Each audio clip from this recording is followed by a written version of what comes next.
오늘 말씀은 구약 성경 사사기입니다. 구약 성경 사사기 7장 1절에서 8절 제가 봉독하겠습니다. 제가 가지고 있는 성경은 구약 성경 372쪽입니다.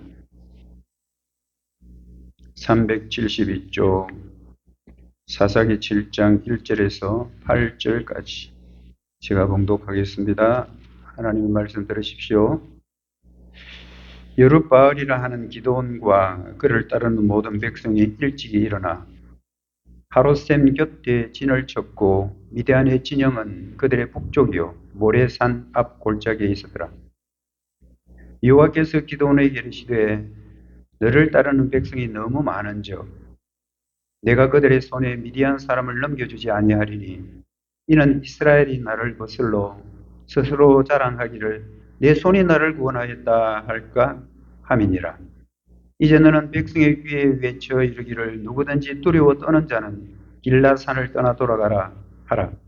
하시니 이에 돌아간 백성이 22,000명이요 남은 자가 10,000명이었더라. 여호와께서 또 기드온에게 이르시되 백성이 아직도 많으니 그들을 인도하여 물가로 내려가라. 거기서 내가 너를 위하여 그들을 시험하리라. 내가 누구를 가리켜 네게 이르기를 이 사람이 너와 함께하리라 하면 그는 너와 함께할 것이요 내가 누구를 가리켜 네게 이르기를 이 사람은 너와 함께 가지 말 것이니라 하면 그는 가지 말 것이니라 하시지라. 이에 백성을 인도하여 물가에 내려가매 여호와께서 기드온에게 이르시되 누구든지 개가 핥는 것 같이 혀로 물을 핥는 자들은 너는 따로 세우고 또 누구든지 무릎을 꿇고 마시는 자들도 그와 같이 하라 하시더니 손으로 움켜 입에 대고 핥는 자의 수는 300명이요 그 외의 백성은 다 무릎을 꿇고 물을 마신지라. 여호와께서 기드온에게 이르시되 네가 이 물을 핥아 먹은 300명으로 너희를 구원하며 미디안을 네 손에 넘겨주리니 남은 백성은 각각 자기의 처소로 돌아갈 것이니라 하시니 이에 백성이 양식과 나팔을 손에 든지라. 기드온이 이스라엘의 모든 백성을 각각 그의 장막으로 돌려보내고 그 300명은 머물게 하니라. 미디안 진영은 그 아래 골짜기 가운데 있었더라. 아멘. 인간의 약함이 하나님의 강함이다 라는 설교 제목으로 말씀드리려고 합니다. 다른 부제가 있다면 기드온의 300용사 이것도 부제가 될 수가 있겠습니다. 하나님의 강함은 인간의 약함에서 온다라는 겁니다. 자, 오늘 이 본문 주제는요, 기드온 이야기인데요. 하나님은 기드온의 군사를 대폭 줄였다. 군사는 더 많아져야 좋은데 군사를 더 확 줄여버렸다. 설교 주제는 이겁니다. 구원은 인간의 힘으로 오는 것이 아니라 전적인 하나님의 은혜로 온다. 하나님께 영광 돌려야 한다입니다. 사람들은 이제 흔히 말하기를 우리가 살아남으려고 하면 뭔가 강해야 된다. 그런 것을 많이 강조를 하죠. 그래서 자기 개발이라 하죠. 자기를 계속 개발해 가야 이 세상에 살아남는다. 그런 것을 많이 강조합니다. 스펙이라고 들어보셨죠? 스펙 쌓기라 그러는데 스펙이라는 것은 학력을 더 높이거나 그 다음에 시험을 많이 쳐가지고 어학 성적을 높이거나 또는 많은 자격증이 있거든요. 컴퓨터 자격증까지도 있고 엑셀 자격증 같은 이런 자격증도 많이 따야 된다. 많이 따둬야 된다. 그리고 근무 경력이 깨끗해야 된다. 찔끔찔끔 여기 조금 다니다가 저기 조금 다니고 그래가지고는 안 된다. 그래서 근무 경력도 그리고 사회에 얼마나 봉사하는가 그 봉사 활동에 어느 정도 참여하는가도 스펙에 큰 도움 되고요. 그리고 수상 경력이 좋습니다. 시장상을 받았거나 도지사상을 받았거나 이런 것도 엄청난 스펙이죠. 그리고 할 수만 있다면 해외 연수까지 갔다 왔나 이런 것들을 전부 다 우리는 스펙이라 그래요.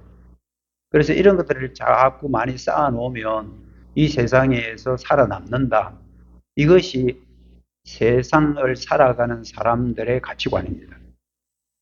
스펙이 좋으면 얼마든지 내가 원하고 좋은데 취업할 수 있기 때문에 어쨌든 먹고 살려고 하면 이 스펙을 계속 키워야 된다라고 말하고요.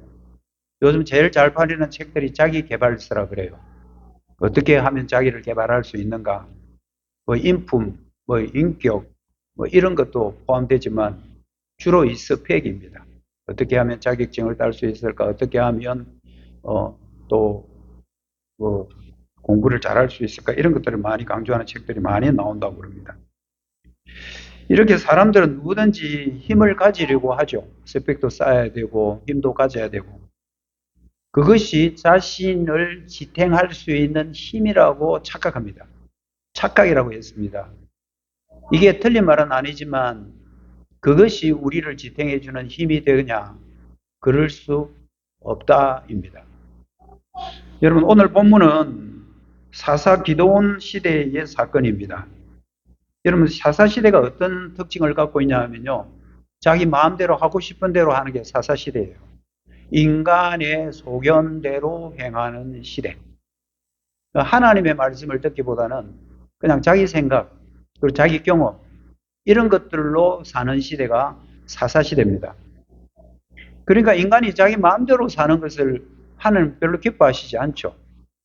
하나님의 백성들은 하나님의 뜻에 따라 하나님의 말씀에 순종하면서 살아야 하나님이 기뻐하시는데 그렇게 하지 않고 인간의 소견대로 하니까 자기 하고 싶은 대로 하니까 자기 하고 싶은 대로 하면 하나님은 이렇게 하십니다. 그래 너 하고 싶은 대로 해봐. 그래 너가 하고 싶은 대로 한번 해봐. 그게 잘 되는지 안 되는지는 나중에 볼 일이지만 네가 꼭 내 말 안 듣고 네가 하고 싶은 대로 하려고 하면 너 하고 싶은 대로 해. 우리가 그렇게 하잖아요. 애들이요. 이 뜨거운 거 만지면 안 되잖아요. 선풍기에 손 넣으면 안 되잖아요. 근데 자꾸 만지려고 그래요. 뜨거운 것도 함부로 만지려고 그래요. 그러면 어떤 부모들은 이래요. 그냥 내버려 둬요. 왜 그래? 자기가 한번 만지고 이걸 만지면 안 되는 거구나. 이거 잘못하면 손가락 선풍기 날에 걸리면 아프구나. 이런 것을 그냥 스스로 느끼게 하려고 인간의 소견대로 행하는 그 이스라엘 백성들을 하나님께서 때로는 그대로 두고만 보시는 경우가 있습니다. 인간이 자기 소견대로 행하다 보니까 결국은 하나님을 의지 않고 우상을 숭배하게 되는 거죠. 이 우상이라는 것은 우리 마음속에 다 있고요. 우상이라는 것은 인간이 다 만들어내 놓은 겁니다. 하나님은 이 우상 숭배에 빠진 자들, 하나님을 믿지 않고 하나님 우상 숭배에 빠진 자들을 징계를 하셔요. 징계를 왜 하냐 하면요. 미워서 그러는 게 아니고 너희들 그렇게 살면 안 되니까 매 좀 맞자. 그 매 좀 맞고 정신 차리고 다시 돌아와라. 이게 하나님께서 백성들을 징계하는 목적입니다. 이스라엘 백성들이 이렇게 우상 숭배를 하고 하나님을 안 섬기니까 어떤 수단을 가지고 징계하느냐 하면 이방의 강국들 있잖아요. 이스라엘 주변에 있는 강한 나라들을 동원을 해서 그 나라들이 이스라엘을 침공해 이스라엘을 공격해 그냥 내버려 두시는 거예요. 기드온이라는 이 사람이 사사가 될 무렵에는 미디안이라는 아주 강한 나라가 이스라엘을 공격합니다. 미디안이 공격을 하고요. 이스라엘은 절체절명의 위기 가운데 있습니다. 그래서 사사기 6장 1절에 보면 그 배경을 이렇게 설명하는데요. 이스라엘 자손이 또 여호와의 목전에 악을 행하였다. 여러분 여기 보면 이스라엘 자손이 또 여호와의 목전에 악을 행했다. 또라는 말이 있잖아요. 전에도 그렇게 했다가 다시 살려줬더니 또 조금 있으니까 교만해져서 다시 여호와의 목전에 악을 행했다는 말이에요. 또라는 것은 반복이잖아요. 그래서 하나님께서 7년 동안 우리나라는 36년입니까? 36년입니까? 일본 치하에서 식민지로 있었던 것처럼 7년 동안 미디안의 손에 이스라엘 백성들을 맡겨버린 거예요. 여러분 자기가 자기의 주체를 가지고 자기가 시민성을 가지고 국민성을 가지고 스스로 살아가야 되는 이스라엘 백성들이 그것도 언약 공동체라 불리는 이스라엘 공동체가 이방인들에 의해서 7년 동안 압제를 당하고 있었다. 이건 엄청난 거죠. 이때 하나님께서는 또 사사를 불러서 구원을 하시고, 또 범죄하면 또 징계하시고, 또 사사를 불러서 다시 회복시켜 주시는 게 사사기에 쭉 기록되어 있습니다. 사사기에 쭉 한 14명 정도의 사사들이 들어오면서 기록되어 있습니다. 미디안 군대가 이제 쳐들어왔는데요. 미디안 군대가 13만 5천 명입니다. 여러분 13만 5천 명 엄청난 대군입니다. 10만 단위가 넘어가면 그거는 굉장히 강한 군대입니다. 미디안 군대 13만 5천 명이 이스라엘을 공격해 왔습니다. 그렇게 해서 모래산 앞 골짜기에 미디안 사람들의 진을 쫙 치고 있는 거예요. 영화의 한 장면을 한번 생각해 보십시오. 쫙 여기는 여기 이스라엘인데 그 앞에 쫙 미디안 군대들이 13만 5천 명이 쫙 깔려 있습니다. 여러분 얼마나 두렵겠습니까? 1절에 보면 여룹바알이라는 기드온과 그를 따르는 모든 백성이 일찍이 일어나 하롯셈견에 진을 쳤고 미디안 진영은 그들의 북쪽에 모래산 앞 골짜기에 진을 쳤더라. 서로 진을 치고 딱 서로 이렇게 경계하고 있는 이런 상황입니다. 여러분 모래산이라는 위치가 정확하게는 알 수 없지만 그냥 좀 크게 생각하면 이스르엘 골짜기입니다. 여러분 이스라엘하고 이스르엘하고는 좀 달라요. 여러분 이스라엘이 어디쯤 있는지 지도를 한번 보여주시겠습니다. 여러분 좀 더 삐딱하게 쓰여있는 글자는 이스라엘이고요. 이는 전체가 이스라엘이라는 뜻이고요. 여러분 그 위에 보면 갈멜산, 머깃도, 이스르엘이라고 있습니다. 여러분 이것은 머깃도 그리고 그 위에 갈멜산, 엘리야 사건이 일어난 데가 갈멜산, 그리고 여기가 지중해고요. 그 밑에가 머깃도, 그 밑에가 이스르엘입니다. 이스라엘 여기는요 아주 땅이 좋은 곳이에요. 평야도 있고요. 그래서 적군들이 항상 공격해오면 어디를 뺏으려고 하느냐 하면 이스라엘 평야, 이스라엘을 자꾸 뺏으려고 공격해 온단 말이에요. 거기 한 지점이 모래산이고 거기에 미디안 군사 13만 5천 명이 쫙 깔려가지고 지금 이스라엘을 공격하고 있는 상황입니다. 여러분 그 다음 사진 한번 보시죠. 여기가 이스라엘입니다. 이건 제가 직접 찍은 사진입니다. 제가 이스라엘에 갔을 때 그 위에 언덕에서 밑을 보고 찍은 사진. 또 그 다음 한번 보시죠. 이건 뭐 제가 찍은 사진은 아닙니다. 이만큼 이스라엘이라는 데가 평야가요. 농사가 현재 엄청나게 잘 되는, 이스라엘이 전부 다 나쁜 땅만 있는 게 아니에요. 밑에 쪽에는 사막이지만 위쪽에는 괜찮은 땅들이 많습니다. 이스라엘 그 나라의 제일 좋은 데가 이스라엘입니다. 이스라엘 평야가 제일 물도 풍부하고요. 그 머깃도라는 거기에서 상류에서 쭉 갈멜산에 내려오는 물들이 이 평야를 좀 촉촉하게 적셔주기 때문에 지금 현재 여러분 이스라엘 평야의 모습입니다. 여기 어느 지점에 모래산이라는 장소가 있고요. 여기를 공격하는 지금 미디안 군대가 13만 5천 명입니다. 이제 전쟁이 왔으니까 위기 아닙니까? 그래서 기드온이 모든 사람들 중에 싸울 만한 사람들을, 너희들 전쟁에 나갈 사람들을 이렇게 차출을 해보니까 몇 명이 모였느냐 하면 3만 2천 명이 모였습니다. 여러분 적군이 지금 13만 5천 명이고요. 지금 이스라엘 군대에서 나갈 만한 사람을 한번 세어보니까 3만 2천 명입니다. 여러분 3만 2천 명 대 13만 5천 명. 대충 봐도 4분의 1밖에 안 되는 아주 약한 전력입니다. 이 병력 가지고는 그 미디안 군대를 이길 수가 없죠.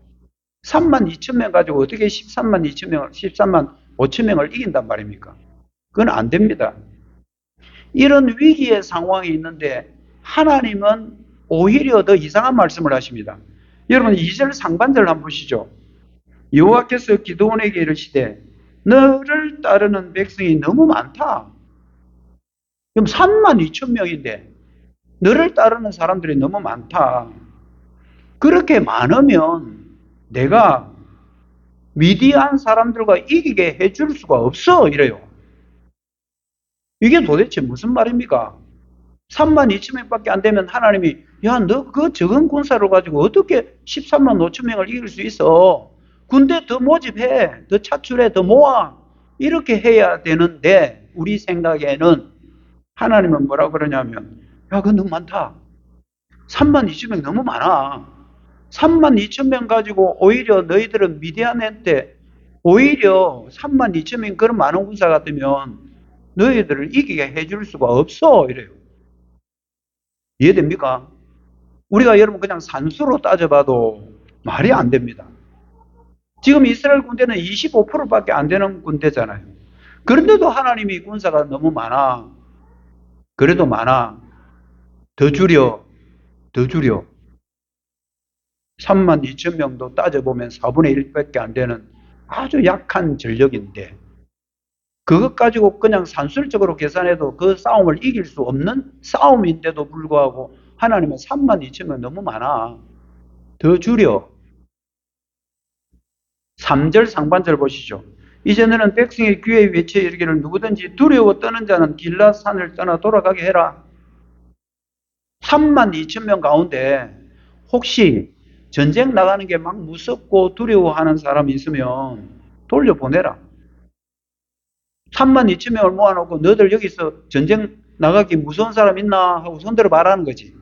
손들어 보고 무서운 사람이 있다고 손드는 사람들은 전부 다 그냥 돌려보내라는 거예요.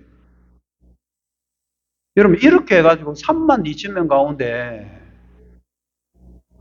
다시 돌려보낸 사람들이 2만 2천 명입니다. 그럼 몇 명 남아요?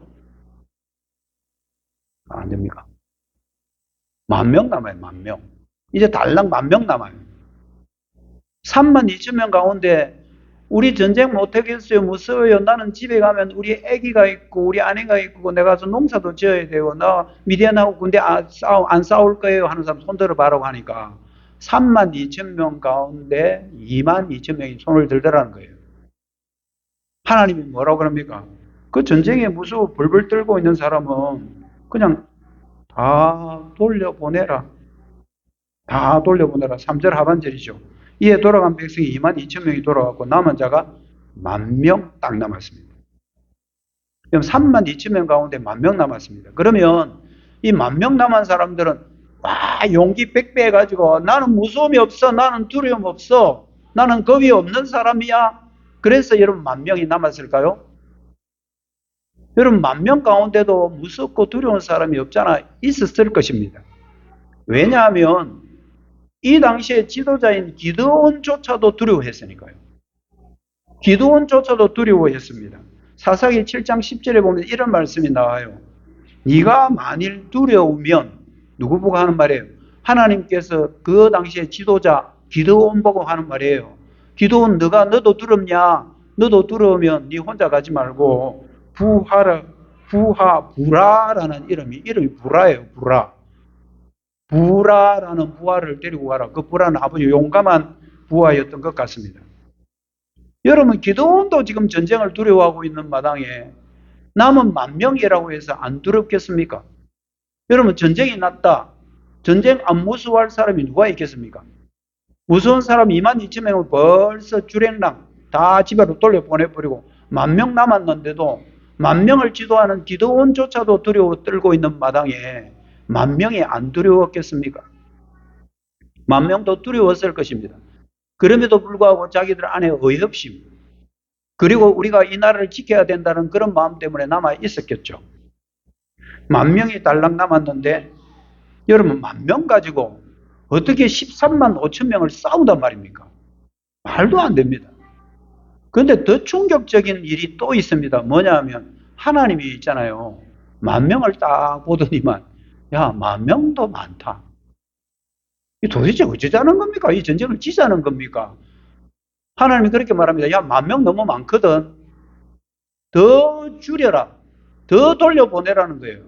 그럼 이번에는 어떻게 돌려보내느냐 하면 저 물가에 내려가 가지고 군사들로 하여금 물을 먹이게 해봐라. 물을 먹이게 해보고 물을 먹는 그 자세를 보고 기준을 삼아서 내가 말하는 대로 해라. 그래서 10,000명을 데리고 물가로 내려갔다 아니겠습니까? 물로 내려가가지고 목마르니까 물 마셔라. 그게 4절에서 7절에 있는데요. 좀 본문이 길지만 제가 읽어드릴게요. 한번 들어보세요. 여호와께서 또 기드온에게 이르시되 백성이 아직도 많으니 그들을 인도하여 물가로 내려가라. 거기서 내가 너를 위하여 그들을 시험하리라. 누구든지 개가 핥는 것 같이 혀로 물을 핥는 자들은 너는 따로 세우고 또 누구든지 무릎을 꿇고 마시는 자들도 따로 세우라. 손으로 움켜 입에 대고 혀로 핥는 자의 수는 300명이고요. 무릎을 꿇고 물을 마신 사람은 9,700명인 거예요. 맞죠? 하나님께서 뭐라 그러냐면 물을 혀로 핥아먹는 300명만 남겨놔라. 300명 남겨놓고 무릎을 꿇고 마신 사람 9,700명은 또 돌려보내라는 거예요. 하나님이요. 이상하지 않습니까? 13만 5천 명하고 싸우는데 다 3만 2천 명에서 2만 2천 명 돌려보내고 10,000명 달랑 남았는데 10,000명에서 9,700명 또 돌려보내고 300명만 남겨놓는 겁니다. 이거 도대체 어떻게 된 겁니까? 여러분 이것 가지고 이제 설교자들이 희한한 논법을 제시를 합니다. 여러분도 아마 그런 설교를 들었을 겁니다. 여러분 물을 마시는 유형은 딱 두 유형이잖아요. 한 사람들은 그냥 이래가 손을 이렇게 퍼가지고 이렇게 혀로 이렇게 핥아 먹는다 그러죠. 핥아먹는다. 빨아먹는 거고. 다른 군사들은 무릎을 꿇고 얼굴 그냥 땅에 물에 대가지고 이렇게 쭉쭉쭉쭉쭉 마시는 사람. 이 두 유형입니다. 한 사람들은 써가지고 손으로 퍼가지고 이리 먹는 사람. 이게 300명. 무릎 꿇고 먹는 사람은 9,700명. 설교자들이 이렇게 말합니다. 군인은 항상 사방팔병을 경계를 해야 된다. 적군이 바로 앞에 있는 마당에서 고개를 숙이거나 한눈 팔면 안 된다. 그래서 좌우 견시를 철저히 하는 사람들이 군대 정신이 있다는 거예요. 그래서 그 사람들이 손을 퍼가지고 딱 이렇게 먹으면서 이렇게 주변을 살린다는 거예요. 살핀다. 300명. 그 사람들이 됐다. 그 사람들은 군인 정신이 있는 사람이야. 그래서 300명을 하나님께서 선택하셨어 라고 설교하는 사람들이 있습니다. 그러면 나머지 2번 자세로 먹는 사람들, 무릎 꿇고 마시는 그 사람들은 물 마시는데 정신이 없어가지고 사방팔방 경계도 안 하고 지 맘대로 물만 마신다는 거예요. 그거는 군인 자격이 없는 거야. 그래서 그 사람들은 쫓아보낸 겁니다 라고 설교하는 사람이 있단 말이에요. 여러분 그게 맞는 거 아닙니다. 그 해석을 그렇게 하는 게 아닙니다. 여러분 어떤 또 설교자는 이렇게 해석을 합니다. 군인이 지금 적군과 대치하고 있는 상황에서 무릎을 꿇어. 죽으면 죽었지 군인은 무릎 꿇으면 안 돼. 그 무릎 꿇은 그 9,700만 명은 용기도 없는 것들이고 그것들 그래 쫓아보냈다. 또 그렇게 해석하는 설교자도 있습니다. 여러분 과연 기준이 물을 이렇게 핥아 마시는 사람은 군인 정신이 있고 무릎을 꿇고 마시는 사람은 군인 정신이 없고 그래서 하나님이 혀를 이렇게 훑어맞는 300명 그 사람들이 군인 정신이 있으니까 뽑았다? 그럼 그게 맞을까요? 여러분 잘 보시면 하나님이 선택하는 기준은 아주 단순합니다. 뭔지 아시겠습니까? 무조건 작은 적은 숫자만 뽑습니다. 물을 핥아 먹든 엎어져서 먹든 어디 무릎을 꿇고 옷을 적셔가면서 강에 들어가서 물을 먹든 그게 하나님에게는 아무 관계 없습니다. 하나님이 지금 계속 어느 사람들만 자꾸 선택하느냐 하면요. 숫자가 적은 숫자, 적은 사람들의 숫자만 자꾸 선택합니다. 희한하지 않습니까? 우리 같으면 저 사람들 더 많네. 저 사람들 택해. 이렇게 될 텐데 딱 보고 있으니까 여기는 막 9,700명이 막 무릎 꿇고 마시고 있고 여기는 서가지고 손으로 이렇게 핥아 먹고 있고 하나님이 여기 손 안 들고 저거 다 보래. 여기 이 사람들 남겨놔. 그렇게 해서 남은 사람이 300명. 300명 대 13만 5천 명이 드디어 전쟁을 하게 됐습니다. 왜 그럴까요? 왜 하나님은 숫자를 자꾸 이렇게 줄여갈까요? 오늘 여러분 설교를 통해서 우리가 꼭 받아야 될 사이트가 하나 있습니다. 영적으로 받아야 될 사이트, 인사이트가 있단 말이에요. 인사이트. 하나님은 자꾸 숫자를 줄여가셔요. 우리 인간들은 숫자를 자꾸 늘려가라고 생각합니다. 한 표만 더 많으면 그 사람이 이기는, 여러분 민주주의 사회에서 꽃이라 말하는 과반수, 그게 여러분들의 성경적으로 볼 때는 굉장히 안 맞는 겁니다. 굉장히 안 맞는 겁니다. 오늘 여러분 기도원 이 사건을 통해서 우리가 그런 것을 좀 느끼셔야 됩니다. 하나님께서는 계속 숫자를 줄여갑니다. 인간들은 숫자를 자꾸 늘려가야 된다고, 자기 편들이 많아야 된다고 생각합니다. 그렇지만 하나님은 그렇게 하시지 않습니다. 왜 그럴까요? 답은 2절 하반절에 나와 있습니다. 이는 이스라엘이 나를 거슬러서 스스로 자랑하기를 내 손이 나를 구원하였다 할까? 라고 말할까 싶어서입니다. 여러분, 전쟁은요, 구원은요, 하나님이 하시는 것입니다. 할렐루야. 구원은 하나님이 하시는 겁니다. 여러분, 가정을 세우고 여러분들을 세우는 것은 우리가 생각할 때는 숫자 많은 사람, 내가 강한 스펙, 내가 갖고 있는 어떤 큰 뭔가, 그게 여러분들을 존재시키고 여러분들을 두고 할 것 같지만 그렇지 않습니다. 소유와 존재라는 책 여러분들 읽어보셨잖아요. 소유와 존재. 에릭 프롬이라는 사람이 쓴 책인데요. 사람들은 전부 다 소유로 가지고 모든 것을 따집니다. 저 사람 아파트 몇 평 사냐? 저 사람 재산이 어느 정도 되는데? 그 사람 뭐 하는 사람이야? 이게 여러분 세상에서 보는 사람들의 관점이에요. 소유입니다. 그러나 하나님은요, 하나님의 백성인 그 존재, 그걸 보시는 거예요. 여러분, 이스라엘 군대가 많은 군사로 만약에 혹시 13명, 5천명을 이겼다 치면 이스라엘 군대가 아마 이렇게 말할 겁니다. 자, 봐라. 우리가 얼마나 용맹하게 싸웠으면 4분의 1 숫자를 가지고 13만 5천 명과 싸워 이긴 거야. 야, 우리가 얼마나 대단해. 우리가 영웅이야. 내 손으로 나를 구원했다라고 자랑할 가능성이 죄악된 본성을 갖고 있는 인간들에게는 누구든지 있습니다. 그리고 또 그걸 만들어내고요. 영웅을 계속 만들어내죠. 자, 봐라. 내가 싸움했는데 내 한 명이잖아. 12명이 싸워 이겼다. 그런 무용담들을 사람들은 참 좋아합니다. 우리는 이 점에서 하나님께서 왜 이스라엘 백성들을 미디안 군대에게 맡겼는가를 생각해 보셔야 됩니다. 그 사람들은 자기들의 소견대로 행했고 자기들이 하나님을 의지하기보다는 자기 주변에 있는 것을 의지했던 이스라엘 백성이기 때문에 하나님께서 미디안 군대를 불러서 13만 5천 명이나 군대를 불러서 이스라엘을 지금 징계하고 있는 거 아니겠습니까? 하나님이 왜 그럴까요?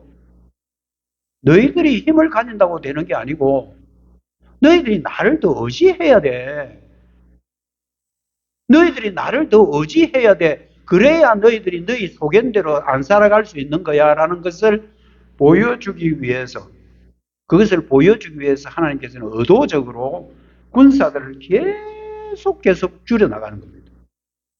여러분 300명, 그래도 3만 2천 명 정도 되면 그래도 뭐 우리가 좀 작전을 잘 짜면 막 이렇게 포위를 하고 막 함정을 만들어 놓고 이렇게 하면 이길 가능성이 있는데 3만 2천 명이라고 생각하고 싸워서 이겼다면 얼마든지 그럴 생각을 할 수 있는 게 인간들입니다. 그런데 하나님께서는 인간의 가능성을 완전히 배제시킵니다. 그러기 위해서 군사를 줄이고 해서 300명만 딱 남겨놓은 거예요. 이런 300만 남겨놨다. 300명들은 아마 이렇게 생각했을 겁니다. 야, 우리가 어떻게 13만 5천 명을 이겨? 우리는 안 돼. 몰라. 하나님이 도와주시면 모르지. 아마 300명 용사들은 서로 이런 말을 주고받곤 했을 것입니다. 야, 3만 2천 명이 있으면 그래도 우리가 한번 해볼 만한데, 야, 300명, 야, 이것 가지고는 어림도 없어. 하나님이 도와주셔야 우리가 이길 수 있을지 모르지만, 300명은 어림도 없어. 구원은 군사력에 있는 게 아닙니다. 여러분들이 잘 먹고 잘 사는 게요, 소유가 아닙니다. 하나님의 손에 모든 것이 달려있다는 것을 우리가 확실히 믿고 살아가야 됩니다. 적은 군사로 인간의 가능성을 완전히 배제를 하고 구원은 오직 하나님의 손에 달려있음을 이번에 이 미디안 군대의 공격을 통해서 하나님은 이스라엘 백성들에게 확실하게 보여주고 싶은 거예요. 여러분, 우리는 참 우리들의 마음속에 많은 우상들을 갖고 있습니다. 아, 이 사람이 도와줄 거야. 저 사람이 도와줄 거야. 내가 먹고 살기 힘들면 우리나라처럼 복지가 좋은 나라에서 여기 돈 주고 저기 돈 주고 저기서 돈 주고 하니 나는 아무 걱정 없어. 아무 관심 없어. 나는 죽을 때까지 잘 먹고 살 거야. 하나님 안 믿어도 돼. 왜? 정부에서 돈 주는 걸. 그렇게 해서 우리들의 마음속에는 내가 가지고 있는 소유가 하나의 우상이 될 수가 있고요. 내 주변에 있는 모든 스펙들, 내 주변에 있는 모든 사람들, 인맥들, 이런 사람들이 나를 도와줄 것 같고 나를 구원할 것 같지만 천만의 말씀입니다. 성경은 분명히 이렇게 말합니다. 이사야 43장 11절에 보면 나 곧 나는 여호와니라 나 외에는 구원자는 없다. 나 외에는 구원자 없다. 내가 여호와다. 이사야 45장 21절 하반절을 보면 나 외에는 다른 신이 없나니. 여러분 이 말씀 기억하십시오. 나 외에는 다른 신 없습니다. 다른 신은 우리가 만들어낸 우상입니다. 아무것도 할 수 없습니다. 정말 허풍입니다. 허풍. 여러분 참 답답한 게 만물의 영장이라 말하고 하나님의 형상으로 지음받은 사람들이 사람이 만들어 놓은 우상 앞에 가서 빌고 절하고 여러분 다른 신은 없습니다. 다 우상입니다. 나는 공의를 행하며 구원을 베푸시는 하나님이라. 나 외에는 다른 이가 없다. 여러분 하나님을 제일 의지를 하셔야 합니다. 여러분 가지고 있는 주변의 인맥들, 여러분 가지고 있는 통장, 여러분 가지고 소유, 여러분들을 영원히 지켜줄 것 같지만 결코 그렇지 않습니다. 인간의 능력으로는 인간 스스로 구원할 수 없습니다. 구원은 숫자의 많음에 달려있는 것도 아닙니다. 그것은 단순한 숫자 노름에 불과합니다. 아예 하나님이 이스라엘과 같은 연약한 백성들을 왜 선택했는지 아셔야 됩니다. 하나님이 여러분들의 숫자가 강하고 대단한 민족들을 뽑아서 하나님의 언약 백성으로 삼은 게 아닙니다. 여러분 이 당시에는 이스라엘만 있었던 게 아니에요. 이스라엘 공격하는 미디안도 있고요. 아수르도 있고요. 바벨론도 있고요. 여러분이 학교에서 배운 듯한 그런 그 유명한 아시리아 제국, 바벨론 제국. 여러분들 이스라엘 제국이라는 말 안 들어보셨죠? 여러분 공부할 때 이스라엘이라는 나라가 여러분들 어디 있는지도 몰랐죠? 그렇지만 우리는 4대 문명, 이집트 문명, 아수르 문명, 그 다음 바벨론 문명 학교에서 다 배웠습니다. 아주 강한 나라들입니다.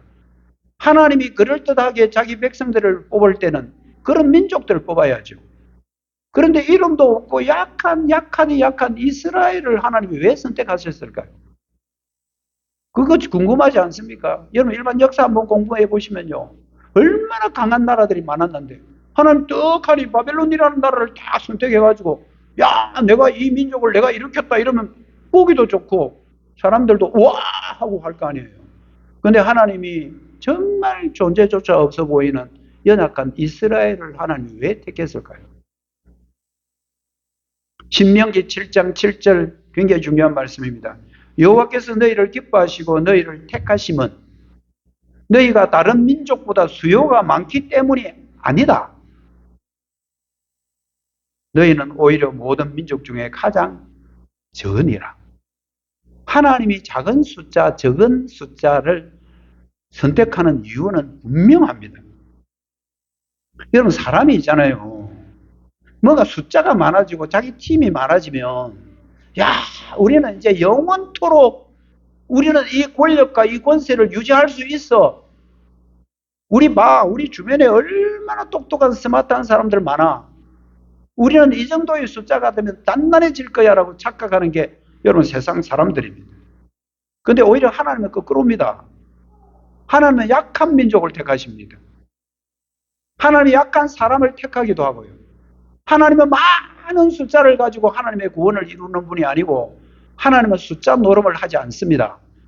하나님은 딱 단 한 명의 사람으로도 얼마든지 하나님의 구원의 역사를 이루시는 분이시기 때문에 그렇습니다. 여러분 세상의 참 구원자는 여호와 하나님이시고요. 그 외의 모든 것들은 다 아무것도 아닌 그냥 인간이 만들어 놓은 우상에 불과하다는 거. 여러분들 오늘 꼭 기억하십시오. 저와 여러분이 받은 구원도 우리가 무엇을 해서 구원받는 거 아닙니다. 여러분, 우리 착한 일을 조금 해서 구원받는 건 절대 아닙니다. 손톱만큼도 우리의 공로는 없습니다.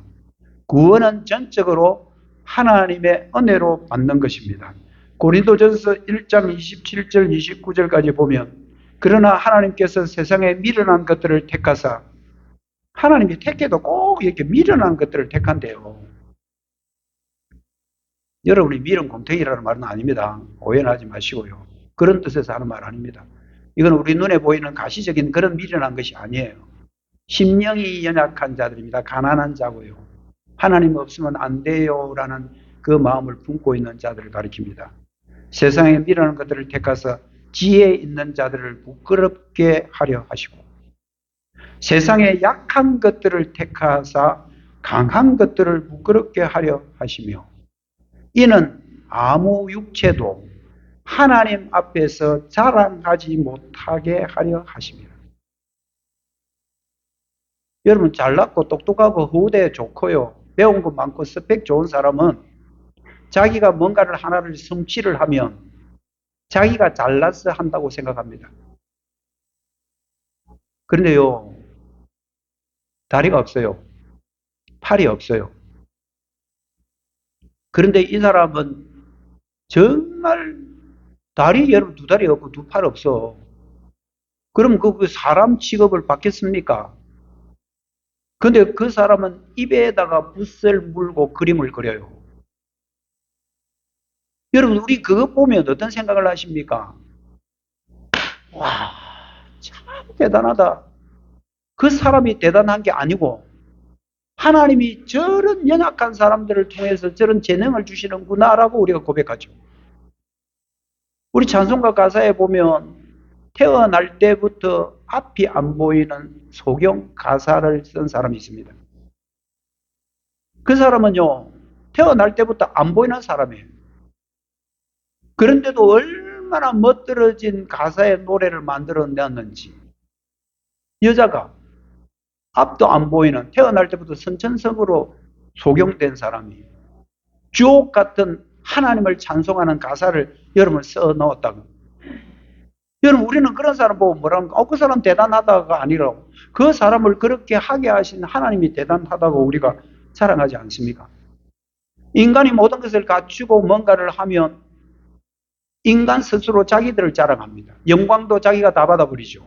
그런데 하나님은 희한하게도 세상에 미련한 것들, 약한 것들, 이런 사람들을 택해서 똑똑하고 잘난 사람들을 부끄럽게 하시고 그리고 강한 자들을 부끄럽게 하신다. 왜? 자기 육체로 된 것이라고 자랑하지 못하도록. 하나님이 가장 싫어하는 게 뭔지 아시겠죠?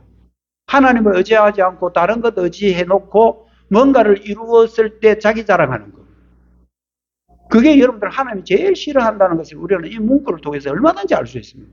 하나님이 제일 좋아하는 사람은 어떻게 했습니까? 자기 마음이 늘 심령이 가난하고 하나님 나는 안 돼요. 하나님 도와주셔야 돼요. 하나님 안 도와주시면 나 아무것도 못 먹어요. 하나님 내 살려주셔야 돼요. 그런 마음을 갖고 있는 사람이 하나님이 키워서 그 사람이 나중에 내가 잘나서 생 게 아닙니다 하고 오히려 하나님을 자랑하면 하나님이 엄청나게 영광 받으시는 거죠. 엄청나게 영광 받으시는 거죠. 우리가 자랑할 것은요, 다른 거 아무것도 없습니다. 우리가 받은 구원은 하나님의 은혜임을 자랑하셔야 됩니다. 에베소서 2장 8절과 9절입니다. 너희는 그 은혜에 의하여 믿음으로 말미암아 구원받았다. 하나님의 은혜에 의해서 믿음이라는 통로를 통해서 구원받은 것이다. 이것은 너희에게 난 게 아니야. 우리가 천국 가고 우리가 구원받은 것은 우리에게서 난 게 아니야. 우리가 잘나서 우리가 똑똑해서 우리가 뭔 일을 했기 때문에가 아니야. 너희에게 난 것이 아니고 하나님의 선물이라. 행위에서 난 것은 아무것도 없다. 왜? 누구든지 자랑하지 못하게 함이라. 우리가 자랑할 것은 예수님의 십자가와 예수님의 부활 외에는 자랑할 것 아무것도 없습니다. 어디에 있습니까? 갈라디아서 6장 14절입니다. 그러나 내게는 우리 주 예수 그리스도의 십자가 외에는 결코 자랑할 것이 없으니 그리스도로 말미암아 세상이 나를 대하여 십자가에 못 박히고 내가 또한 세상에 대하여 그러하다. 우리가 자랑할 것은 예수님이 나를 위해서 십자가에 죽으셨다. 그래서 내가 죄 사함을 받았다. 예수님이 다시 살아나셨다. 그래서 내가 새로운 사람으로 하나님의 백성으로 태어나서 지금 죽어도 천국 가고 주님 이 땅에 오실 때 영원히 영생할 거야 라는 이것 우리가 자랑해야 됩니다. 하나님이 왜 기도원의 군사들을 줄이라고 했는지 아시겠죠? 구원은 인간의 힘으로 되는 것이 아니고 하나님이 하셨음을 확실하게 보여주기 위한 하나님의 방법입니다. 여러분, 건강한 작은 교회 세우기 운동본부의 김종일 목사님이라는 분이 있습니다. 건강한 작은 교회 세우기 운동본부 본부장 김종일 목사님. 오늘 가서 한번 쳐보십시오. 이분은요, 30명만 되면 교회를 계속 분리개척해버립니다. 자기 교회 30명 모이잖아요. 그러면 30명만 딱 놔놓고 나머지 다른 데 교회를 계속 개척하는 거예요. 근데 교회 개척을 어디에 하느냐 하면요, 동네 가운데 합니다. 동네 가운데 하면 여러분들 거기에 뭐 거대한 예배당을 짓고 그렇게 안 하는 거 아시겠죠? 조금 넓은 공간 같으면 그게 그냥 예배당인 거예요. 중국에 여러분들 지하교회들이, 여러분 큰 교회들 지어놓은 거 그거는 전부 다 삼자교회라 해가지고 중국에 허가받고 중국에 통제받는 교회들이에요. 근데 지하교회는요, 큰 아파트 한 30평짜리 빌려놓고요, 거기에 이거 커튼입니까? 커튼 막 쳐놓고 소리도 조용히 해가지고 예배 들어갈 때 누가 들끓게 사사사사 들어가고 비밀번호 딱 있어가지고 뭘 해주면 문 열어주고 거기에 여러분 30명, 20명씩 모여가지고 예배 드리는 거 아십니까? 이 목사님의 생각은 뭐냐 하면 30명만 되면 다 분리게 동네 가운데로 들어가라는 거예요. 동네 가운데 가서는 뭐 하냐? 동네 가운데 들어가서 그 작은 뭐 몇 평짜리라도 그것을 주일날은 거기에 한 2, 3명 앉아 예배 드리고 평일에는 그것을 뭐로 삼느냐면 아이들 도서관, 공부방, 동네 사람들 아주 싸게 마실 수 있는 아메리카 커피 한 잔 1,000원 이래가지고 카페 운영을 하는 거예요. 그러면 주일날은 예배 드리고 나머지는 동네 사람에게 그런 혜택을 많이 주니까 동네 사람들이 그런 교회 얼마든지 우리 동네에 들어오라는 거예요. 교회 여러분들 뻔듯하게 지어놓고 주변 사람들에게 피해주면 그 교회가 무슨 교회의 기능이 있겠습니까? 김종일 목사님은 그런 생각을 했습니다. 그런데 이걸 왜 시작했냐 하면 이분이 영국에 9년 동안 유학을 간 분인데요. 유학 가서 자기가 늙음하게 유학을 가서 공부를 하는데 한국에서 막 유학생들 들어올 거 아니에요, 영국에. 그러면 자기 주변에 있는 사람들 물었대요. 자네는 어느 교회 다니다 왔는가? 자네는 한국에서 어디에서 신앙생활 했는가? 그런데 좀 빤듯하고 큰 교회에 있는 사람들은 담대하게 나는 뭐 부산 무슨 교회 뭐 세계로 교회 무슨 수영로 교회에서 신앙생활 왔다 아닙니까? 막 이러더랍니다. 근데 어떤 친구들은 말하는 거 입을 안 열어. 말을 안 해. 나중에 조사를 해보니까 그거는 아주 작은 교회 시골 교회 다니다가 온 친구들이야. 부끄러워. 부끄러워서 말을 못하는 거야. 너 어느 교회 다니는? 나는 부산 무슨 교회 다니. 근데 시골 교회 한 20, 30명 되는 작은 교회 거기서 봉사하고 힘들게 있다가 유학한 애들은 입을 못 여는 거예요. 여기 엄청 충격을 받았다는 거예요, 목사님. 작은 교회 다니는 게 이런 부끄러운 일입니까? 사람들은 이렇게 말합니다. 작은 교회가 가장 큰 문제는 돈이라고. 여러분도 그렇게 생각하셔요. 작은 교회는 재정이 문제야. 항상 돈. 다른 사람들이 볼 때 그렇게 본다는 거예요. 아이고, 저 교인들 몇 명 안 되는 교인들 모여가지고 뭐 제대로 뭘 하긴 하겠나. 근데 문제는 그 교회 다니는 구성원조차도 아이고, 우리는 돈이 없어 안 돼요. 돈이 없어 안 돼요. 여러분, 작은 교회의 장점이 굉장히 많습니다. 그 김 목사라는 사람이 조사를 해보니까 인간이 볼 때 가능성이 없어 보이는 성도들이 오히려 하나님을 더 신뢰하더라는 거예요. 숫자가 약하니까 의지할 게 없으니까 우리는 하나님만 의지해야 돼. 그래서 우리는 말씀에 순종하고 우리는 어떻게 하든 기도해야 돼. 이러면서 더 하나님을 의지하고요. 오히려 하나님은 그런 곳에 더 놀라운 기적들을 경험하도록 하더라는 겁니다. 그리고 그 작은 교회가 오히려 사회에 더 적극적으로 섬기더라는 겁니다. 여러분, 하나님은 숫자 노름을 하지 않습니다. 하나님은 숫자가 많은데 손들어주고 숫자 작은 걸 무시하는 분이 아닙니다. 오히려 거꾸로입니다. 하나님은 작은 숫자를 더 좋아하시고, 왜? 그래야 사람들이 하나님이 하셨습니다 라고 할 수 있기 때문에. 시편 비유에도 여러분들 조음밭은 4분의 1에 불과합니다. 4분의 3은 전부 다 그 열매 맺지 못하는 땅이잖아요. 근데 4분의 1밖에 안 되는 그 좋은 땅에 오히려 100배의 열매를 맺는다는 것은 이게 성경에서 말하는 공식이고요. 성경에서 말하는 산수입니다. 인간이 약할 때 하나님이 오히려 더 강하십니다. 고린도후서 12장 9절 10절 나에게 이르기를 내 은혜가 내게 족하다. 이는 내 능력이 약한 데서 온전하여짐이라. 그러므로 도리어 크게 기뻐함으로 나의 여러 약한 것들에 대하여 자랑하리니 이는 그리스도의 능력이 내게 머물라. 내가 약한 것 자랑했더니 하나님의 능력이 더 임하더라는 겁니다. 하나님의 숫자에 연연하지 않습니다. 왜 그럴까요? 하나님이 영광 받으셔야 하기 때문에 그렇습니다. 전쟁에 이겨 돌아온 군사들이 기도원을 완전히 높이려고 합니다. 위대한 13만 5천 명을 여러분들 깨끗하게 피 한 방울 흘리지 않고 그들을 다 물리쳤거든요. 저들끼리 싸워서 저들끼리 죽었으니까. 기막힌 전술로 하나님이 이기게 해주셨습니다. 그거는 다음에 성경 찾아보시고요. 22절에 보면 그때 이스라엘 사람들이 기도원에 이르되 당신이 우리를 미디안 손에서 구원하시더니 당신과 당신의 아들과 당신의 손자가 우리를 다스리소서. 이게 뭡니까? 당신 이제 우리를 다스리라. 그리고 당신은 세습해도 된다. 아들, 그 다음 왕하고 그 다음 손자들까지 전부 다 우리를 다스리라. 당신이 이번 전쟁에 혁혁한 성과를 올린 사람 아니냐 하면서 기도원을 엄청 높이려 합니다. 기도원이 기일금을 합니다. 그러면서 모든 영광은 하나님께 돌려야 됩니다. 23절 기도원이 그들에게 이르되 내가 너희를 다스리지 아니하겠다. 나의 아들도 너희를 다스리지 아니할 기다. 여호와께서 너희를 다스릴 거야. 기도원의 마지막 하나님께 영광 돌리는 장면입니다. 그러면서 모든 탈취물을 가져오라 해가지고 탈취물을 전부 다 하나님께 바칩니다. 구원은 하나님께로서 온 것임을 우리는 믿어야 되고요. 그래서 우리는 하나님을 이렇게 예배드리고 하나님을 영화롭게 해드리는 것입니다. 마지막 성경 한 군데만 자꾸 말씀 마칩니다. 에베소서 1장 5절 6절입니다. 그 기쁘신 뜻대로 우리를 예정하사 예수 그리스도로 말미암아 자기의 아들들이 되게 하셨으니 이는 그가 사랑하는 자 안에서 우리에게 거저 주시는 바 그의 은혜의 영광을 찬송하게 하려 함이라. 구원은 하나님의 은혜로 받았으니 우리는 하나님만 찬양해야 되는 것입니다. 여러분, 우리는 민주주의 사회를 살고 있지만 여러분 과반수만 되면 무조건 이긴다고 생각하지만 그거는 성경적인 해석이 결코 아닙니다. 오히려 성경은 한 사람을 통해서 놀라운 역사를 일으키시는 하나님이십니다. 숫자 많은데 손들어 주시는 하나님이 아니고요.